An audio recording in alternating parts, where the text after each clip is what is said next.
Radio Sucesos 101.7 FM presenta su noticiero Sucesos con Milton Pérez y Verónica Larrea. Un periodismo libre para una democracia plena.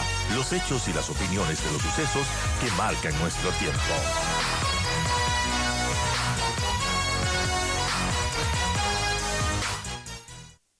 Gracias. En producción estamos ya con Lautaro Ojeda, sociólogo. Vamos a hablar acerca de los altos niveles de inseguridad. Don Lautaro, ¿me escucha bien ahora sí?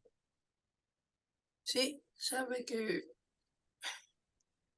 tengo la tentación, no solamente la tentación, sino frente a este bombardeo de noticias tremendamente desastrosas, creo que la sociedad está llegando a una especie de hartazgo, pero a la vez de considerar que eso ya es así, que es normal, que es una especie de resignación. Ahora, ¿por qué llegamos a esta situación? Yo diría que hay varios puntos de entrada. Uno puede ser retrospectivamente ir hacia la cuestión de Angostura, de cómo allí realmente pudo entrar el ejército colombiano, hacer de las suyas, y luego se desarma la inteligencia bajo la sospecha de que la inteligencia nuestra está coqueteando, podríamos decir así, con la inteligencia norteamericana. Se trata de armar un nuevo equipo que la inteligencia, a partir de ese momento, o un poco antes, realmente da una vuelta hacia una inteligencia de persecución política. Mientras tanto, los factores, las causas y facilitadores del crimen organizado, de la violencia en general, siguen subiendo, al punto que nos encontramos que en 1922 llega la tasa de homicidios a un 25 o 50 más o menos de homicidios, cifra que es la más alta de la historia nacional. En este contexto, entonces, la delincuencia y la violencia se vuelve no solamente desastrosa, sino incomprensible, que ha llegado a convertirse, yo diría, casi hasta un fantasma, en mitos que apenas se los reconoce por los frecuentes cambios, desplazamientos, desapariciones temporales durante el tiempo necesario en el que se agotan las medidas de carácter coyuntural y desarticulando la supuesta visión integral. En ese contexto tiene usted los estados de excepción, una medida que se consideraba que iba a ser eficiente, y la práctica, la experiencia muestra que no es así. Es decir, vivimos en esa constante zozobra, incertidumbre, está realmente contribuyendo al desmoronamiento de las instituciones, a la pérdida de legitimidad de las leyes, de la moral, la ética. Han dejado de ser ya como referentes fundamentales de la mayoría de la población. Para concluir esta primera parte, esta diversificación y crecimiento está produciendo profundos cambios en la calidad de vida de los ecuatorianos, especialmente en los ámbitos económicos, sociales, culturales, al punto de convertirse en una verdadera amenaza a la convivencia ciudadana y a la vigencia democrática. Muy importante, Lautaro. Ahora, ¿qué pasa con la sociedad, con ese tejido social, cuando vemos toda esta situación de inseguridad, todas estas bandas que reclutan niños, niños para convertirlos en asesinos? ¿Qué podemos pensar de nuestra sociedad? ¿Qué seres humanos estamos criando? A ver, yo daría, bueno, su pregunta es muy profunda y amplia.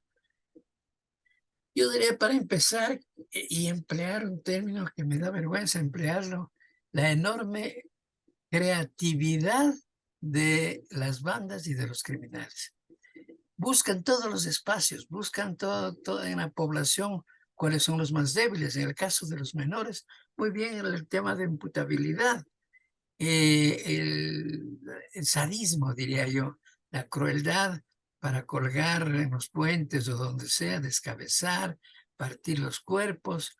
Es decir, creo que asistimos a un momento incomprensible, realmente incomprensible. Yo le digo personalmente que estoy trabajando hace rato sobre eso.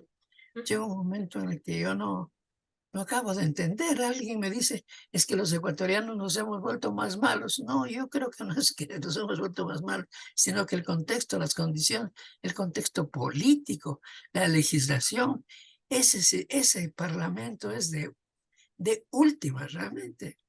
No se preocupa de lo que debe preocuparse, es decir, de la legislación, básicamente relacionado en este caso a la criminalidad. Está en otro patín, como dirían vulgarmente. ¿Y qué pasa con el sistema judicial? No todos, por cierto, pero una buena parte de ellos realmente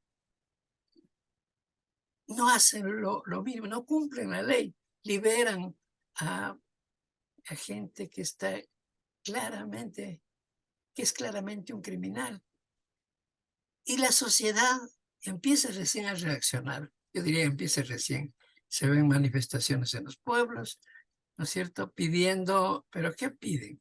Algunos piden pena de muerte, el populismo penal, agravar las penas. Eso tiene Eh, dar solución a las cosas, agravar las penas, permitir el porte de armas. ¿Cómo solucionar? Esas son improvisaciones, diría, por parte del Ejecutivo y desesperación por parte de la población. La población quiere que se haga algo. Pero las soluciones no son instantáneas. Las soluciones no vienen para mañana, sino que las soluciones, se ha incubado tanto esta problemática en el aparato estatal que las respuestas gubernamentales han sido y son netamente coyunturales, inmediatistas, políticas. No hay un conocimiento suficiente, mínimo, diría yo, para decir, a ver, por aquí podemos ir en términos de corto plazo, de mediano y de largo plazo. Asustan los diagnósticos. Es más, hay gente que dice, basta de diagnósticos. ¿Qué diagnósticos? ¿Qué estudios? Yo tenía la oportunidad, a propósito de mi último libro sobre violencia social, de hacer una revisión, no puedo decir exhaustiva, pero sí bastante amplia, de la producción nacional de conocimientos sobre esta problemática. Es incipiente.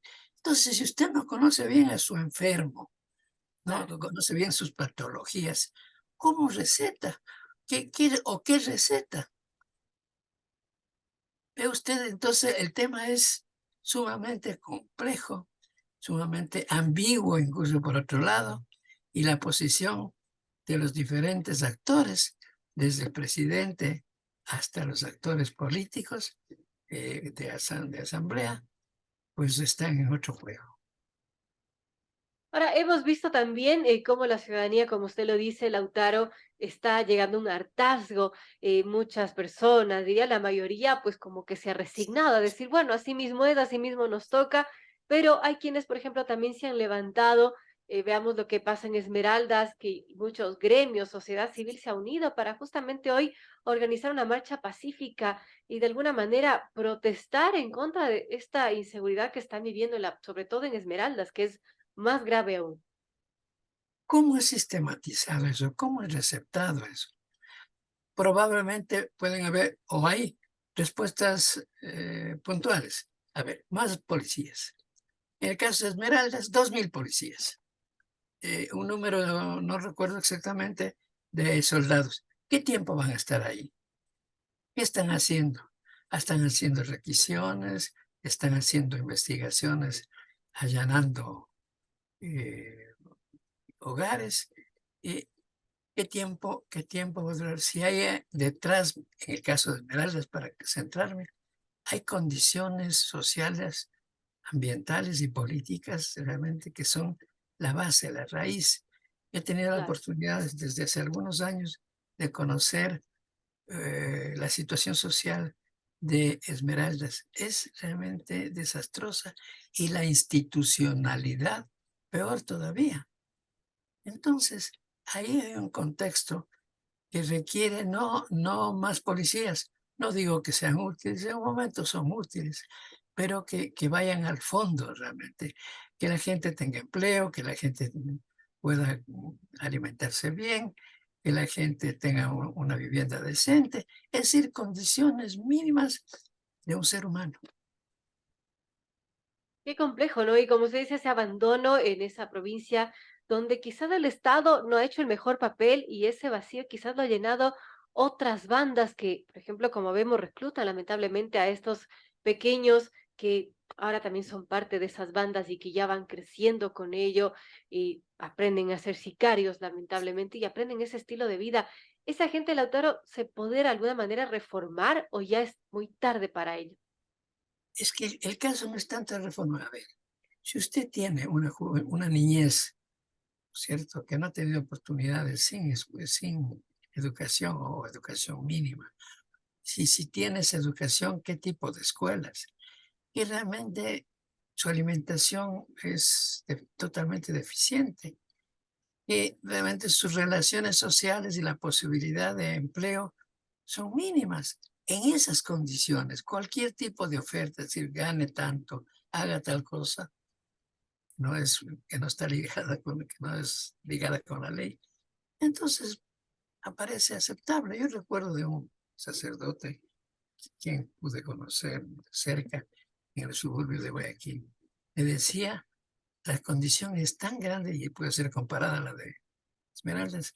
Las condiciones son tan precarias que un joven, un adolescente, que no reaccione, que no robe para llevar comida a su casa, es anormal.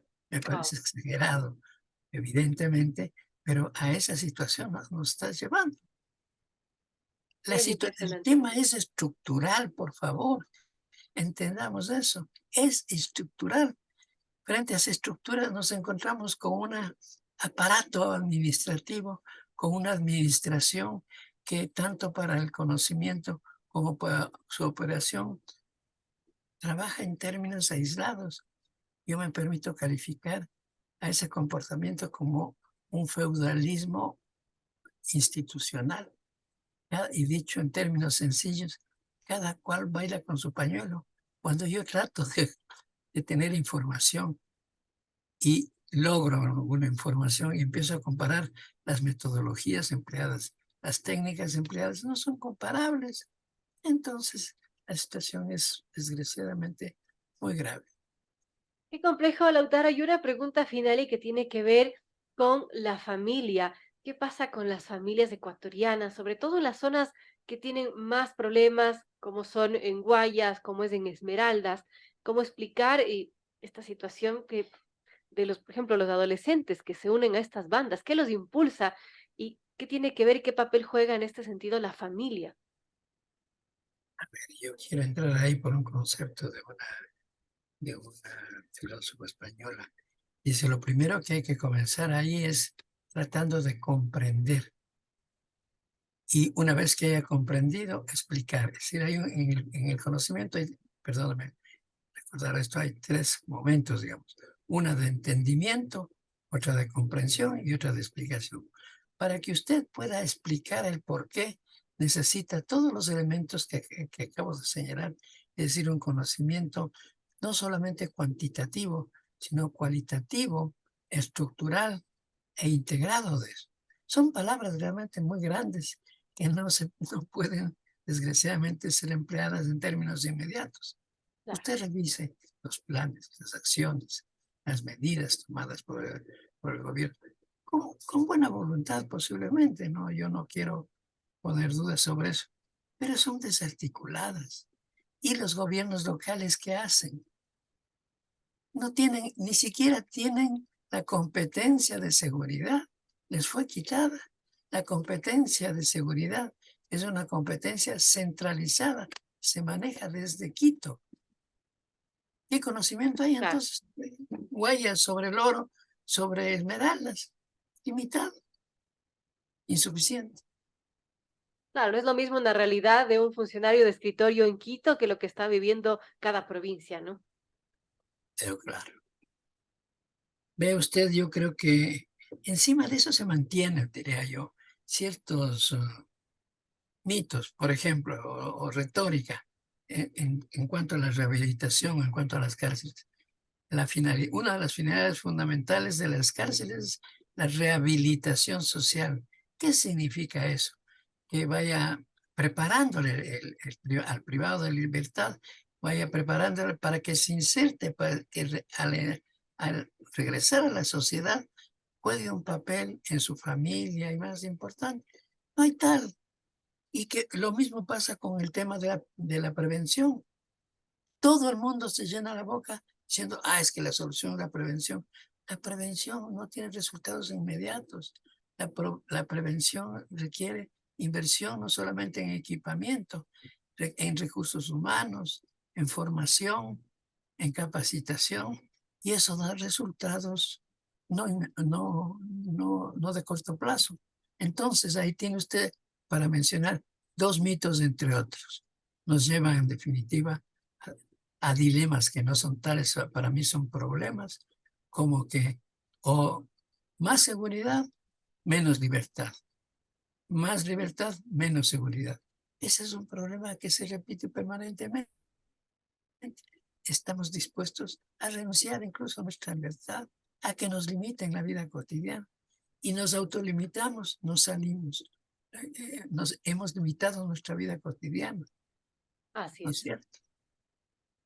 Bueno, muy complejo todo esto. El tema es muy amplio y profundo, como decía don Lautaro Ojeda, sociólogo, pero bueno, vamos a seguirlo conversando sin duda. Mientras tanto, tenemos que terminar esta entrevista. Son las 8:06 ya, pero yo le quiero agradecer, don Lautaro, por conversar con nosotros, por ayudarnos a entender un poco esta problemática y también a reflexionar más allá de la inmediatez de la noticia. Gracias, don Lautaro Ojeda, por estar con nosotros en esta Ya, mañana. yo le quiero agradecer que dé la oportunidad.